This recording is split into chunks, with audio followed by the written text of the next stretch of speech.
Hello, and welcome back to our 4-part video series on healing the wounded inner child. Now, have you ever felt like there are different parts of you that want different things? One part of you may want to be productive and achieve your goals, while another part of you just wants to relax and take it easy.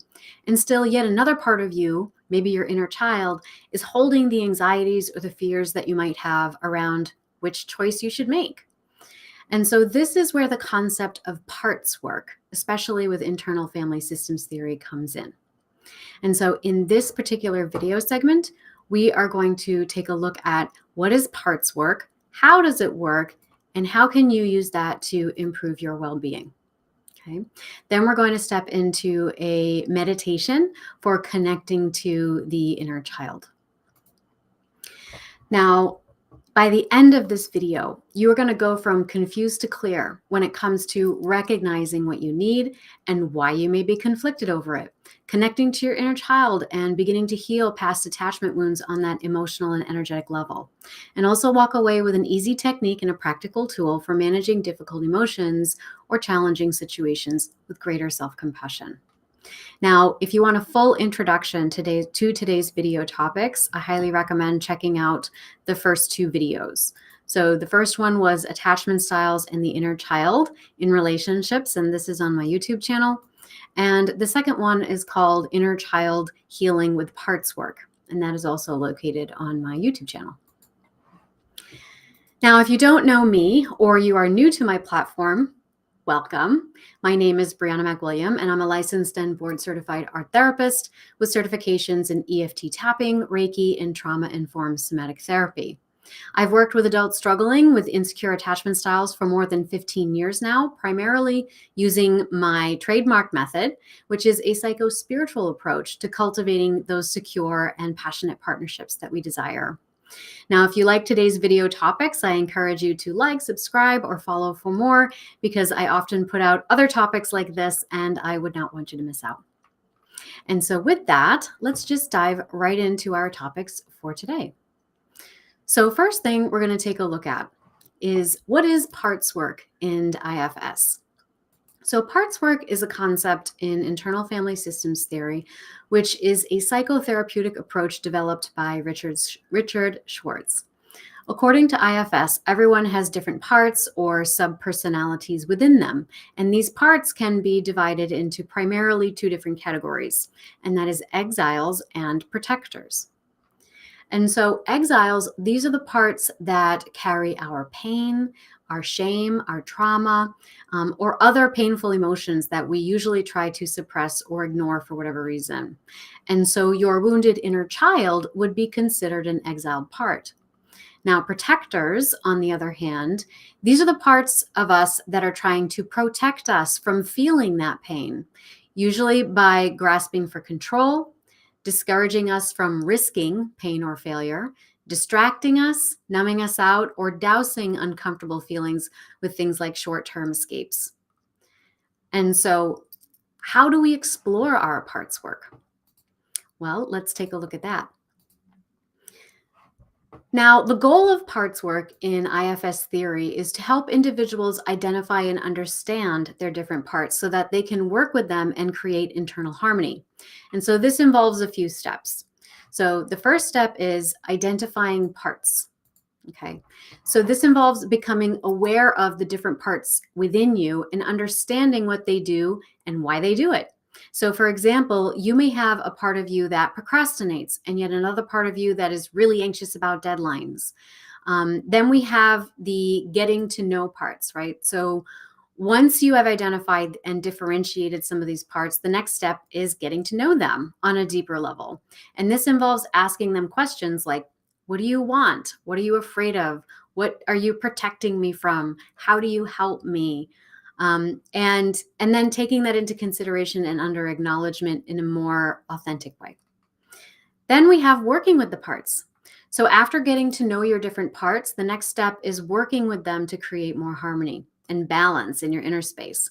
So this involves acknowledging their concerns, validating their feelings, finding ways to get their needs met in healthy ways. So for example, if you have a part that procrastinates, You can acknowledge that it's trying to protect you from failure or overwhelm.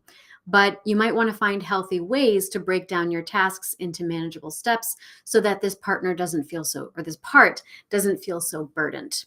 Okay. Oftentimes, when I'm working with these parts, I will ask things like, how do you help me? And if you would rather be doing something else, what would that be? And if you trusted me to take care of this, how might you find some enjoyment? Right? So this is about unburdening the parts. So in the second installment of this video series, we completed an exercise that allowed us to connect to a manager, right? This is more of a critical part, you might say.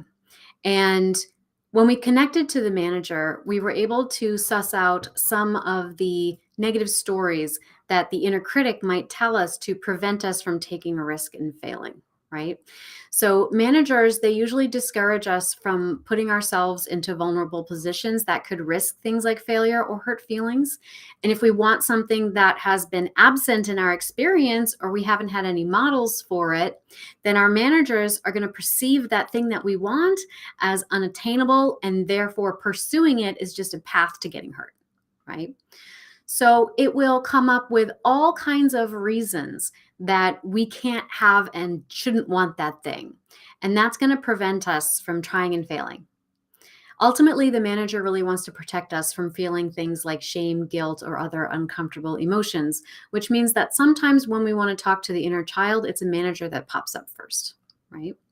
But when you're able to dialogue with your managers and your other parts, what happens is you start to build a sense of trust and cohesion within yourself. And that creates clarity. And once you have clarity, that leads to an increasing sense of security, regardless of whatever your relationship status might be, right? So just give me a like or a comment there if this is resonating with you or if that makes sense. Now, the gist of our installment here today, I would like to do a guided meditation to connect to your inner child, to help us go in and just acknowledge these exiled parts. In our last segment, we met the manager. In this segment, let's see if we can connect to that inner child. And so if you are operating heavy machinery, I might just have you listen instead of fully participate. But if you are able to participate, then I invite you to find a quiet, comfortable space where you won't be interrupted for about 5 to 7 minutes. And you're going to close your eyes and you're just going to take a deep breath and you're going to allow your body to relax, relax, relax. You're just going to attend to that which supports you, whether you are seated or lying down. And you might even imagine extending some roots down from the soles of your feet, down through the floorboards of your home, down through the layers of rock and crust and soil, down, down, down, all the way down to the earth's molten core. And on your next inhalation, just imagine drawing up from the earth's core as much grounded energy that you require, as much energetic nourishment as you require in this moment, just letting it spill into your body, up past the soles of your feet, past your ankles, up, up, up, past your shins and your calves, up further still, past your knees, up, up, up, past the fronts of your thighs, the backs of your legs, past your buttocks, and all that nourishment spilling into your sacrum, below the navel and between the hips. I consider this part of the body to be your sacred bowl, where we are containing you in your center of gravity. And just imagine all that nourishing support just pooling between your hips and holding you steady and grounded today. And from this neutral place, I'm going to have you do a quick body scan from crown to toe, just acknowledging the inner landscape. And in that inner landscape, I invite you to locate the safest or most neutral place inside of your body. What is the safest and most neutral place inside of your body? And you're going to ground yourself into that place. You're going to find it and you're going to situate yourself there. This is our home base for the practice. Okay.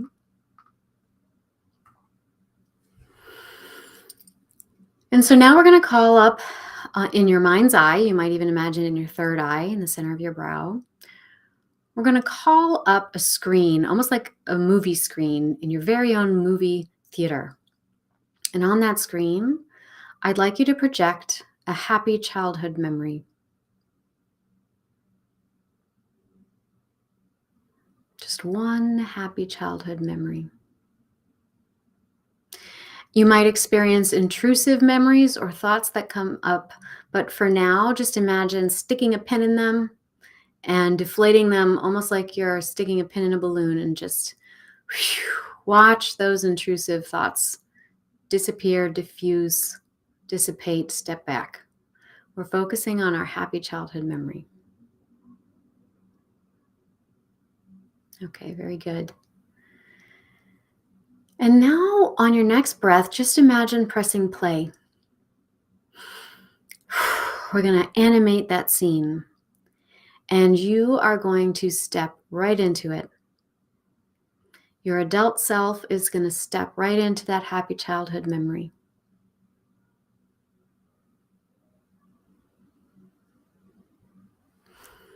And as you do so, I invite you to approach your younger self and take a moment to connect with them. Just notice if you can sense into their emotions, their energy, their vibrancy. Why was this a happy memory for you? I'm just connecting to that feeling.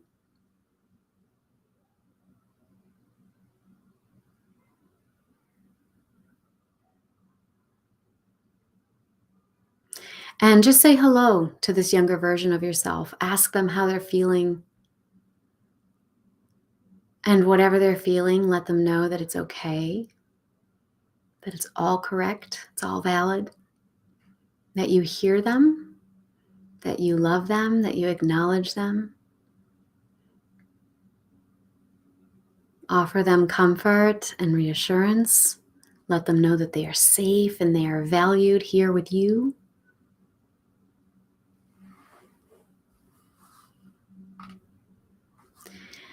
And ask them, what do they need from you now? What do they need from you now? And just remain open and receptive to however that wisdom comes to you. It could be visual, it could be sensorial, a feeling in your body. Maybe another memory pops into your mind, maybe just an intuition. Even if you feel like you're only getting static, it's all correct. This is the information you're intended to receive right now. Don't worry about interpretation in this moment. Just be receptive.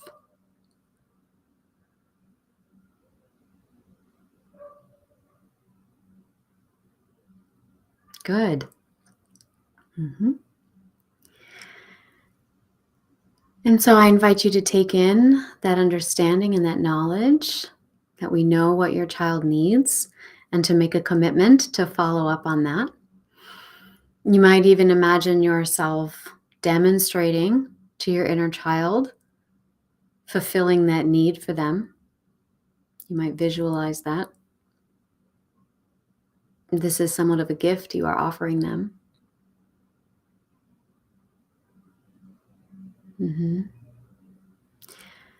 And then thank your inner child for joining you in this practice.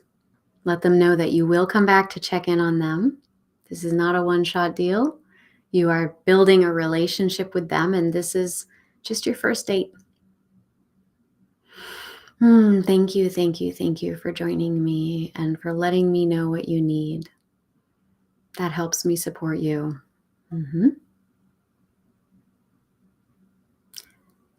And so now we can allow the inner child to step back, and we will take a step back out of the scene. And with another breath, we're going to press stop on this movie. And we're going to turn out the lights in the movie house, close the door, and return to that safe and neutral place in the landscape of your body. For today, I'm going to leave you grounded in that place so that you can remain connected to your body throughout the day, and also reminding you that you have your roots that also ground you. as you move throughout your routines. Remembering to breathe, I'm going to count backwards from 5 to 1. And when we reach 1, we can release this visualization. 5, 4, 3, 2, and 1. And you might wiggle your toes, stretch your neck from side to side. And bring yourself back into the moment, gently, conscientiously, mindfully. And you might just notice if anything has shifted for you inside. Maybe shifted in your body, shifted in your energy, shifted in your mindset, right? And just take note of it. You might jot it down. You might make a drawing or a sketch, which is what I like to do. Now, sometimes after exercises like this, I will often get a question, am I doing it right? Okay, am I doing it right? So a few things. If you struggle to visualize, okay, that is to say, see pictures in your head, right? That is okay. It doesn't mean that you're doing it wrong. Okay, there's no wrong way to do this. The inner child may not show itself through images or symbols, but instead through things like feelings or emotions or sensations in the body. Okay. It could be an intuition of something sort of intangible or nonverbal. And that's all correct too. Even if it's just static, right? Or you feel like I'm blocked. Feeling like you're blocked is feeling something, isn't it? And so what's the quality of that feeling? That is what you are intended to witness in the moment, right? That is a sign on what your next step is going to be, right? And that's a lot of information for you, whatever comes up, right? So the other thing it's important to remember is that just because we want to talk to the inner child or really any other part doesn't mean that they're ready to talk to us. Right? So if there's a barrier or there's some kind of resistance, or maybe your protective parts jumped in, kind of got in the way, right? Then that means there's some trust that you're going to have to build first before you're granted access. And if that's the case, then I would really recommend checking out our last video in this series, the second installment, so that you can have a chit chat with your managers. Okay. And so finally, I would just invite you there in the comments. What did you notice about your experience? At what age did your inner child appear to you? What was the happy memory that came up in your mind? What needs did they have? And how are you going to be able to meet those needs moving forward? Right? How are you going to build that trust and foster this connection that you just established with this part? Okay. Now, next week, we are going to explore a concept of the spiritual self. And we're going to layer in all the things that we have been learning in an interview. Okay. I'm going to have a guest, what I call hot seat interview. This is Amelia, who's a single mom of 3 teenage children. And in this interview, we are going to explore how Amelia learns to connect to her spiritual self to find out how to reduce her anxiety around dating. So if that sounds good to you, I invite you to, again, like, subscribe, follow me for more, and stay tuned for next week's installment. Now, for those of you that are able to stick around for a little while, I can hang out for a few minutes, and I'd like to answer any questions that might be coming up or some responses that we might have had. And so I'm just going to check out our comments here. What if you want to just go back there and feel that happiness again? Well, certainly I wouldn't stop you from doing that. Oftentimes, and this is particularly true for me in manifestation practices, anything we want because we think we will feel better in the having of that thing. And a feeling is energy moving through your body. So when we are calling to mind a happy experience or a memory, we are summoning up the, let's say, visual tools to access that energy again. And the thing that I would have you notice about that is look at the access that you have, right? wow, like notice that you just brought up that emotion in the moment and it felt good in the moment. And so you want to hold it there without necessarily having to do the guided journey that we did. Amazing, right? Look at the power you have to do that. And so when you can grasp that concept, when you can realize that those feelings exist, you have a blueprint for that state, that energetic and nuanced energetic state. Now you get to call upon it at will. And when you spend more time hanging out in that energetic state, I mean, as little as 5 to 10 minutes a day, it's going to start to change the way your environments respond to you. And it's going to change the things that you are an energetic match for. So, long answer to your question, if you just want to hang out in a happy memory, by all means, be my guest. Go for it. I definitely felt a shift. I also felt that my childhood experience reminded me and my inner child that it's not about performance or protection, but enjoying the moment and having fun. Oh, what a wonderful insight. Thank you for sharing that. And I would say, yes, yes, yes, yes, yes. Why are we conflicted between choices? Does this relate to our inner child? How can we know what we truly want? So, this is a practice that I would definitely encourage you to explore. When we're conflicted around choices, it's typically because we are identifying what we want. And then there are opportunities presented to us. And then in response to those opportunities, there will be different parts of us that pipe up and say yes or no for whatever reason. And the no's are usually cautionary, right? Of course, not all no's are about preventing us from succeeding, like fears of success. Some no's are discerning no's. So we are here to experience the varieties of life, but we're not here to romantically commit ourselves to every billion people on the planet, right? There are things that are for us and there are things that are not for us. And I believe that part of our curriculum here on this planet and in this lifetime is sifting and sorting through what is and is not for us. So listening, if there's a conflict, tuning into the no, finding out what part is articulating that no and why.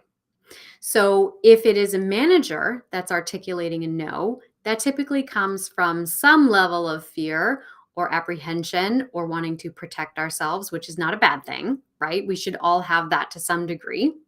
But then we have to do a little digging, a little mining. Is that true, right? Katie Byron's wonderful platform and book about asking, like just asking, is it true? So are the assumptions we're making about this choice actually true, right? Does the no come from the spiritual self? Does the no come from a part of you that is your higher self, like the part of you that has a moon's eye view of your life and in your contexts and knows that this is just not for you in your curriculum? In the same way that you might imagine a curator who's putting together an art show, a gallery show, and maybe 100 artists submit their work, but the show has a theme, right? The show has a theme. And so some works of art are going to go with the theme and some works of art are not. And it doesn't mean that they're not good works of art. It doesn't mean that they're not compelling or that they wouldn't be a beautiful showcase in a different theme, in a different gallery, but they're not for yours, right? So it's no judgment on the quality of what you are experiencing or on the choices or on the opportunities that you are being presented to you. It's just sifting and sorting through, is the conflict coming from a place of fear or is the conflict coming from a place of discernment? And so in deciding the answer to that question, then you would want to pause and do activities like this to talk to those parts. So today we spoke with an exile, with an inner child. In the second segment of this video, we were speaking to manager, right? So you might do an inquiry and simply ask, is this a manager? Is this an exile? Right? And I would invite you to come to our installment next week because I'm going to demo this with someone who volunteered to share their process. That's a great question. Thank you for asking. I couldn't think of a happy moment, so I pictured myself in my childhood home. He told me to escape. Okay. So when that happens, I teared up several times, but also Felt happiness and conviction. Okay. Well, I'm glad that that's what came up. On point as always. Okay, good. So maybe that was what you were intended to witness and to experience, that sense of conviction, right? Sometimes when we try to do activities like this, there's some fear or apprehension in the inner space because we might have spent a lot of time developing coping skills for moving away from or escaping from a trauma that has been stored in the body or emotions that are literally inhabiting our sinews, our musculature, our fascia, our nervous system. And so when we do an activity like this, we're sort of much more mindfully and intentionally looking in and asking questions of the body. And in doing so, we're connecting to it. And simply by setting that intention, there can be a mobilization of the nervous system because it's feeling a sense of threat, right? We're going in to look at all the things that we've hidden away, right? Oh, I don't know if I'm ready yet to look at that. And whatever comes up for you in that process is going to be information about your proximity to how your readiness. How ready are you? Are you ready to be ready? Right? And so sometimes that can be what comes up. And I recommend not pushing in that case. If what comes up is what comes up. If we have a part that comes in really strongly, you might try first asking. If a managing part, for example, you might first ask, thank you for coming in. I can see that you feel pretty strongly about this. Is it possible for you to trust me and to step back for a moment while we continue speaking to this other part, right? If it's insistent, then that's letting us know that we need to talk to that part first, right? And so we just follow that instinctually, would follow that line of inquiry. So next week, I'm going to demo this for you with our guest interviewee. So I hope that you will join me, and I look forward to connecting with you then. And certainly feel free to post any more questions or follow-up ideas beneath the video, and I will be checking in to respond to them between now and then as well. Thank you, everyone, for joining me today. It's been a pleasure. Wonderful questions.